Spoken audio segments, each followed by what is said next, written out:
गुरु रूपी प्यारी साध संगत जी, प्यार और सत्कार से कहना धन निरंकार जी। सतगुरु माता जी का लख लख शुक्राना करते हैं, जिनकी अपार बख्शिश अपार कृपा हम सब पर हो रही है, सारे संसार पर हो रही है।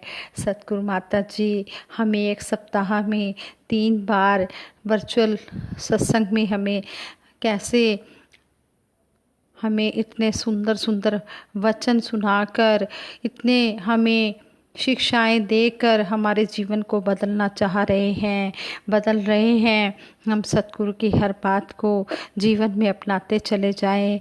जैसे सतगुरु माता सुदीक्षा जी महाराज ने जो बुधवार को ये गुजरात का वर्चुअल जोनल समागम हुआ, अहमदाबाद का, गांधीनगर का, तो उसमें यही समझाया हमें।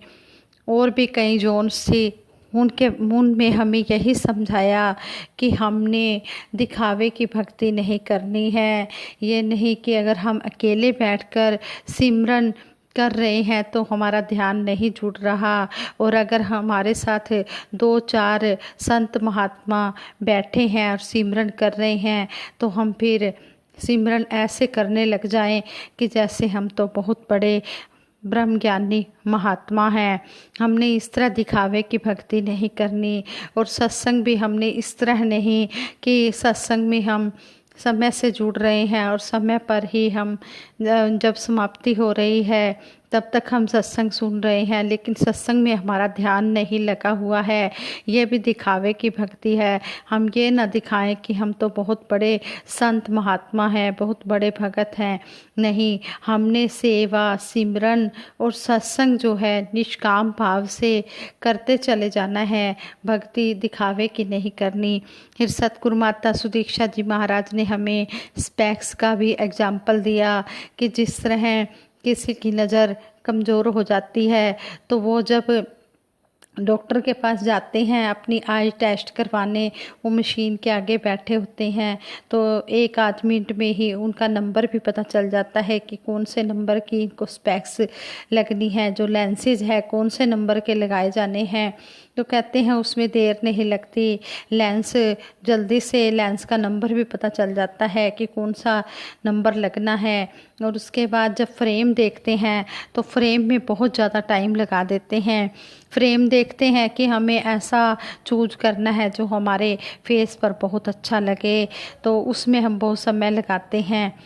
जब हम वो स्पेक्स लगाते हैं तो हमें अच्छी तरह से जो धुंधली चीज़ नज़र आ रही होती है वो आसानी से नज़र आनी शुरू हो जाती है। तो सतगुरु माता जी ने इस एग्जाम्पल के द्वारा हमें समझाया कि जो आत्मा और परमात्मा के बीच में ये शरीर हमें मिला है, जो शरीर के अंदर ये विद्यमान आत्मा है, ये शरीर बीच में आ गया है, तो हम ऐसा नहीं कि उस फ्रेम की तरह इस शरीर को ही सजाने संवारने में लगे रहें और इस आत्मा की तरफ ध्यान ही ना दें, जिसके कारण हमारा ये पार उतारा होना है। आत्मा और परमात्मा का जब मिलन हो जाना है, इस आत्मा को परमात्मा जब मिल जाना है तभी पार उतारा होना है। तो हमने इस आत्मा के बारे में भी सोचना है कि हमने इस आत्मा का पार उतारा करना है। इस तरह हमें समझाया। इसी तरह कहते हैं कि जो अरदास होती है, अरदास में जब तक अरदास करने वाला गुरसिख जो होता है वो इस निरंकार को अपने सामने एहसास नहीं करता, अपने मन में नहीं बिठाता, अरदास नहीं करता, तब तक उसकी अरदास पूर्ण नहीं होती। जिस समय गुरसिख सच्चे मन से इस निरंकार का एहसास करते हुए भक्ति भावना, श्रद्धा, प्रेम और समर्पण के साथ अपने भाव विद्यमान कर लेता है, तो उस समय निरंकार तक गुरसिख की अरदास जो है वो पहुंच जाती है। फिर कहते हैं कि जब अरदास पहुंच जाती है तो सतगुरु को, निरंकार को अगर वो ठीक लगता है काम, तो वो उसकी अरदास को पूर्ण कर देते हैं। ये जो ईष्ट है हमारा, ये निरंकार है, ये साकार भी है, निराकार भी है। इसका पूर्ण ज्ञान होना प्रार्थना की पूर्णता के प्रति आश्वस्त करता है। जैसे संतों ने कहा भी है, तुझे आगे अरदास हमारी, जियो पिंड सब तेरा, कहो नानक सब तेरी वडियाई, कोई नाम न जाने मेरा। इसी तरह अरदास के बारे में कहा है कि अरदास भगत और भगवान के बीच का संवाद है। प्रार्थना में शब्द गौण हो जाते हैं और भाव प्रबल हो उठते हैं। प्रभु हर जगह है और शब्दातीत है। इससे प्रार्थना कहीं भी कभी भी की जा सकती है, किसी भी भाषा में की जा सकती है। ऐसे ही एक महात्मा ने बताया, कहने लगे कि 1995 की बात है, दास की दिल्ली में BHU PMT की प्रवेश परीक्षा थी, एग्ज़ाम था। दास के मन में एक दिन पहले दिल्ली पहुंचकर सतगुरु बाबा हरदेव सिंह जी महाराज से आशीर्वाद लेने का ध्यान बना। उन दिनों शनिवार को सुबह की सत्संग के बाद सतगुरु बाबा जी अक्सर आई हुई संगत को दर्शन देते थे। दास भी सत्संग के बाद हाल में बैठ गया। थोड़ी देर बाद सतगुरु बाबा जी का आगमन हुआ और फिर धीरे धीरे एक एक करके सभी सतगुरु बाबा जी के पास जाकर अपने दिल के भाव प्रकट करने लगे। कुछ समय बाद दास का भी नंबर आया। उससे पहले मन में यह विचार आ रहा था कि हजूर बाबा जी से कहूँगा कल मेरी PMT की परीक्षा है, तो बाबा जी कह देंगे सच्चा पातशाह कृपा करेगा और मेरा चयन हो जाएगा, मेरी सिलेक्शन हो जाएगी। जब बाबा जी के पास पहुंचा तो उनके चरणों में अपना सिर रख दिया। बाबा जी ने कहा धन निरंकार जी, पर दास ने अपना सिर नहीं उठाया। तो बाबा जी ने दास के सिर पर हाथ रखा और फिर से धन निरंकार जी कहा। दास ने सिर उठाया और फिर से झुका दिया और कुछ कहे बिना वापस अपने स्थान पर बैठ गया। फिर यह एहसास हुआ कि जो सोचकर आया था वो बात तो बाबा जी से कही नहीं। दास ने महात्माओं से वो बात शेयर की तो उन्होंने कहा जो होया चंगा होया। बाद में दास को ध्यान आया कि दास किस से क्या कहने की कोशिश कर रहा था। भक्तों ने तो हमेशा भक्ति ही मांगी जो अत्यंत सुख देने वाली है। रामचरितमानस में भी कहा है, हे नाथ मुझे अत्यंत सुख देने वाली अपनी निश्चल भक्ति कृपा करके दीजिए। और कहा है आगे भी रामचरितमानस में कहा है, उमा राम सुभाऊ जे ही जाना, ताही भजन तजी भाव न आना। यह संवाद जासु उर आवा, रघुपति चरण भक्ति सोई पावा। हे उमा, जिसने भगवान श्री राम जी का स्वभाव जान लिया उसे भजन छोड़कर दूसरी बात अच्छी लगती ही नहीं। यह स्वामी सेवक का संवाद जिसके दिल में आ गया वही श्री रघुनाथ जी के चरणों की भक्ति पा गया। हे सतगुरु देव, आपसे यही प्रार्थना है कि आप कृपा करो कि हम आपके कहे अनुसार इन शरीरों से ऊपर उठकर भक्ति कर पाएं। जिस प्रकार परम ममता पई निरंकारी राजमाता जी अक्सर कहते, सुख सारे दुनिया दे पादे मेरी चोली विच, फिर भी मिलाई रखी संतां दी टोली विच। हम हमेशा यही मांग रखें जिससे हमारा ध्यान हमेशा सतगुरु के चरणों से जुड़ा रहे और जो भक्ति हमारे लिए अति सुखदायी है उस भक्ति के साथ हम जुड़कर अपनी जिंदगी में सुख ही सुख, आनंद ही आनंद लेते रहें, क्योंकि भक्ति में तो आनंद ही आनंद है। इसलिए इस निरंकार प्रभु से जुड़कर हम आनंद प्राप्त करते रहें। कहते हैं कि एक बार महात्मा हरभजन सिंह कोहली जी ने बताया कि जब मैं छोटा था तो उस समय हमारे स्कूल में जो प्रेयर होती थी वो प्रेयर इस तरह थी, मुझको है तेरी जुस्तजू, मुझको तेरी तलाश है। तो वो महात्मा कहते हैं मन में ध्यान आता था कि हम जिसकी उपासना कर रहे हैं, जिसकी हम पूजा कर रहे हैं, उसका तो हमें पता ही नहीं है। उसकी तलाश यानी खोज हमें है तो अरदास सुनी भी जा रही है। तो कहते हैं कि समय आया तो दास का ध्यान पूरा हुआ। जिसकी तलाश थी सतगुरु बाबा बूटा सिंह जी ने प्रत्यक्ष मिला दिया। अब इसी में हर समय देखकर तू कह सकता हूँ। जब मिला दिया तब से खोज खत्म हो गई, क्योंकि दीदार हो गया, ये निरंकार मिल गया। गुरु गोविंद दोनों साकार और निराकार का भेद प्रकट हो गया। एक ज्योति, दो मूर्ति, निर्गुण भी और सगुण भी। प्रार्थना में प्रार्थी के लिए यह मूलभूत जरूरत है। अब देखना है कि प्रार्थना का मूल विषय क्या है। कहते हैं कि स्वार्थ कुछ पाने की इच्छा है या परहित में सबके भले की कामना है। ऐसी सांझीवालता का भाव, जिसमें तेरी मेरी का भाव शामिल ना हो, जिसमें यही हो कि तेरे भाणे सर्वत का भला। जब सर्वहित के सबके भले की अरदास की जाती है तो इसमें अपना भला अपने आप ही शामिल हो जाता है। फिर अपने लिए कुछ भी मांगने की जरूरत ही नहीं होती। महात्माओं ने कहा है, परहित सरिस धर्म नहीं भाई, पर पीड़ा सम नहीं अधमाई। सोच समझकर इस निरंकार, इस हाजिर नाजिर परमात्मा से निस्वार्थ भावना से अरदास विनती करना ही सबके लिए अरदास करनी है, जिसे संतों महात्माओं ने सबसे उत्तम माना है। कबीर, तू करता तू भया, मुझ में रही न हूँ। जब आपा पर का मिट गया, जित देखूं तित तू। सब जगह तू ही तू को जाना है, माना है। तू सर्वशक्तिमान है, सर्वव्यापक है, सब जगह है। सबकी अरदास सुनता भी है और पूरी भी करता है।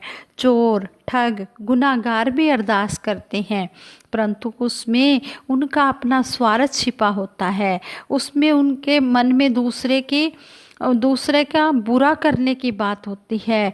इसलिए उससे प्रार्थना की, उससे अरदास की संज्ञा नहीं दी जा सकती। वह तो इच्छा के वशीभूत लालच के कारण अरदास करने वाला बुरे काम कर रहा है, तो वो अरदास नहीं है। जैसे एक शिकारी झुककर या लेटकर अपने शिकार के लिए उसे छल करके उस पर प्रहार करता है, उसे दुख देता है, उस शिकारी की भावना स्वार्थ और लालच से भरी हुई है। प्रार्थना में वह शब्द भले ही कोई भी प्रयोग कर रहा है, परंतु उसमें उसके लिए, उसके मन में दूसरों के लिए उपकार नहीं है, उसके मन में अपकार है। तो हमने इस स्थिति से भी बचना है। हमने सबके भले की कामना करनी है, हमने भलाई की कामना करनी है, दूसरों का भला मांगना है, किसी का भी बुरा नहीं मांगना। हमें सतगुरु यही सिखाते हैं कि हर एक में इस निरंकार का वास है। सभी हमारे अपने हैं, कोई भी बेगाना नहीं, कोई भी पराया नहीं। सच्चे पातशाह ने कहा है, बख्श ले ते तू सच्चिया साहिबा, इस बंदे भूलन वाले नू चरना नाल लगाई रखी, माया दे मत वाले नू। शहनशाह जी ने हमें समझा दिया है कि हे सच्चे पातशाह, हर समय आप जिसे हम अपनी भूले बख्शाते हैं, हम भूलन हारे हैं। सच्चे पातशाह आप हमें बख्श लेना। अगर हमसे अनजाने में कोई गलती हो जाती है तो सच्चे साहिबा आप अंतर्यामी हो, खटखटवासी हो, हमारी उस गलती को क्षमा कर देना। जानबूझकर हम कभी भी कोई गलती करेंगे ही नहीं, क्योंकि हर जगह हाजर नाजर निरंकार है। सच्चे पातशाह सबके घट में इसी तरह के भाव भर देना कि कोई भी जानबूझकर गलती ना करे, क्योंकि अनजाने में की गई गलती की तो माफ़ी मिल जाती है, लेकिन अगर जानबूझकर गलती की जाती है तो उसकी माफ़ी मिलना भी बहुत मुश्किल है। आगे ये मालिक है, जो चाहे कर सकता है। इस तरह सतगुरु के चरणों से हम यही अरदास करते हैं, यही मांग करते हैं, यही प्रार्थना करते हैं कि सच्चे पातशाह हमें अपने चरणों से लगाए रखना, हमें इस संसार रूपी माया से मत जोड़ना, हमें संतों महापुरुषों के संग जोड़ना, हमें अपने चरणों की भक्ति देना। सतगुरु निरंकार प्रभु अपना कर्म निभाते हुए सभी की फरियाद सुनते हैं, सभी के काम करते हैं, जान को भी देते हैं, अनजाने को भी देते हैं। परंतु ये बड़ी ही दुख भरी बात है कि मानव जिसका सब कुछ दिया हुआ प्रयोग करता है उसी को जानने पहचानने की ओर कदम बढ़ाने की कोशिश ही नहीं करता, बल्कि सांसारिक पदार्थों में उलझकर अपने जीवन का अमूल्य समय व्यर्थ में गुजार देता है। मनुष्य जन्म का लाभ ही नहीं उठाता, समय बीत जाने पर उसका कुछ नहीं बनता। जो मनुष्य मानव जन्म का लाभ उठा लेता है वह भवसागर से पार हो जाता है, यानी उसकी अरदास स्वीकार हो जाती है और वह परम पद यानी मुक्ति को प्राप्त कर लेता है। सच्चे पातशाह के चरणों में इतनी सी प्रार्थना है, कोई पदवी मिले या ना मिले हमको नहीं गिला है, तेरी सेवा अवश्य मिले प्रभु, इतनी सी प्रार्थना है, इतनी सी अरदास है। तेरा पांडित्य मिले या ना मिले हमको नहीं गिला है, तेरा प्रेम अवश्य मिले प्रभु, इतनी सी अर्चना है। कारू का खजाना मिले ना मिले हमको नहीं गिला है, तेरा ईमान अवश्य मिले प्रभु, इतनी सी वंदना है। करिश्मा मिले या ना मिले हमको नहीं गिला है, तेरी दृष्टि दया की मिले प्रभु, इतनी सी याचना है। कोई पूजा मिले या ना मिले हमको नहीं गिला है, गुरु पूजा अवश्य मिले प्रभु, इतनी सी अर्चना है। जग की शोहरत मिले या ना मिले हमको नहीं गिला है, तेरी दीवानगी मिले सहज, इतनी सी टेरना है। सच्चे पातशाह यही आप जी के चरणों में अरदास है कि सच्चे पातशाह जिस तरह आप जी ने जोड़ा है इसी तरह हमें जोड़ कर रखना। जो भी हमारे लिए सुखदाई हो उस मांग को पूरी करना, जो सुखदाई ना हो उसे कभी भी कबूल ना करना, पूरी ना करना। सच्चे पातशाह आप सब कुछ जानते हो हमारे लिए क्या सुखदाई है क्या दुखदाई है, जो आप जी को ठीक लगे सो ही करना। जैसी भी रजा हो तेरी राजी रहे दाता, जोड़ा है तूने जो जुड़ा रहे नाता। इसी तरह अपने संग हमारा नाता जोड़ के रखना। दादा आप सब कुछ कर सकते हो, आप हमें ये संसार की माया से बचा सकते हो, आप जी के हाथ में ही सब कुछ है। आप सुनने वाले भी आप हो, सुनाने वाले भी आप हो, सब कुछ कर्म कराने वाले आप हो। इस तरह आप जी बख्शते रहना और दासी को आशीर्वाद लेने का मौका भी देना। साथ संगत जी दासी के मुख से अगर कोई गलत शब्द निकल गया हो जो आप जी को अच्छा ना लगा हो तो दासी को अनजान समझकर क्षमा कर देना, आगे के लिए सद्बुद्धि देना। दासी सबके सुखों के लिए सिमरन कराएगी, सभी ने मिलकर साथ देना है। तू ही निरंकार मैं तेरी शरण हाँ मैनू बख्श लो, तू ही निरंकार मैं तेरी शरण हाँ मैनू बख्श लो, तू ही निरंकार मैं तेरी शरण हाँ मैनू बख्श लो। बोलिए सतगुरु माता सुदीक्षा सविंदर हरदेव जी महाराज की जय। निरंकारी राजमाता गुरु बचन अवतार की जय। साथ संगत जी प्रेम से कहना धन निरंकार जी।